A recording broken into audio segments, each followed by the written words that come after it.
Hello friends, मी शीतल तुमचं रुकी on the way या चॅनलवर पुन्हा एकदा स्वागत करत आहे। तर आज आपण बनवणार आहोत विदर्भ स्टाईल पातोळीची भाजी। तर याकरिता मी घेतलेले आहे 3 मोठे कांदे, त्याला मोठ्या मोठ्या तुकड्यांमध्ये मी कापून घेतलेला आहे। त्याचबरोबर एक खोबऱ्याची वाटी, त्याचेही छोटे छोटे तुकडे करून घेतलेत। अद्रक, लसूण, कोथिंबीर आणि गरम मसाले। आता आपण एक कढई ठेवूया, त्याच्यामध्ये 2 चमचेभर तेल टाकून घेऊया।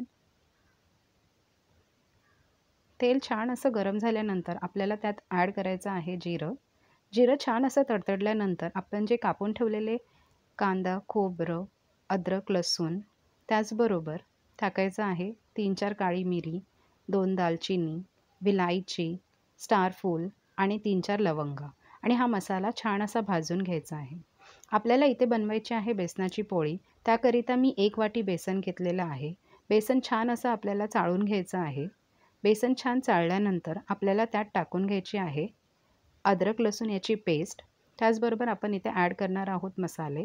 मसाल्यांमध्ये आपल्याला टाकायचं आहे मिरची पावडर, धनिया पावडर, हळद आणि मीठ। त्याचबरोबर 1 चमचाभर ओवा आणि तेल।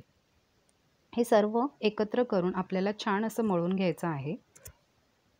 थोडं थोडं पाणी घालून हे मिश्रण एकत्र करून छान मळल्यानंतर आपल्याला ॲड करायचं आहे 1 चमचाभर तेल आणि परत एकदा याला छान असं मिक्स करून घ्यायचं आहे। याचे चपातीसारखे छान असे गोळे बनवून घेऊयात आणि याची चपाती लाटून घेऊयात। चपाती लाटल्यानंतर तवा गरम झालेला आहे, याला आपण दोन्ही साईडून परतून घेऊयात, छान असं भाजून घेऊयात।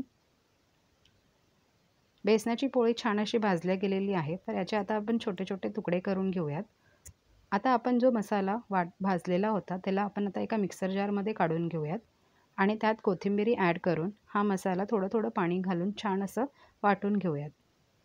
मसाला छान असा वाटल्यानंतर आपल्याला एका कढाईमध्ये 3 ते 4 चमचे तेल गरम करून घ्यायचं आहे आणि हा वाटलेला मसाला त्यात ॲड करायचा आहे। मसाल्याला छान तेल सुटेपर्यंत होऊ द्यायचं आहे।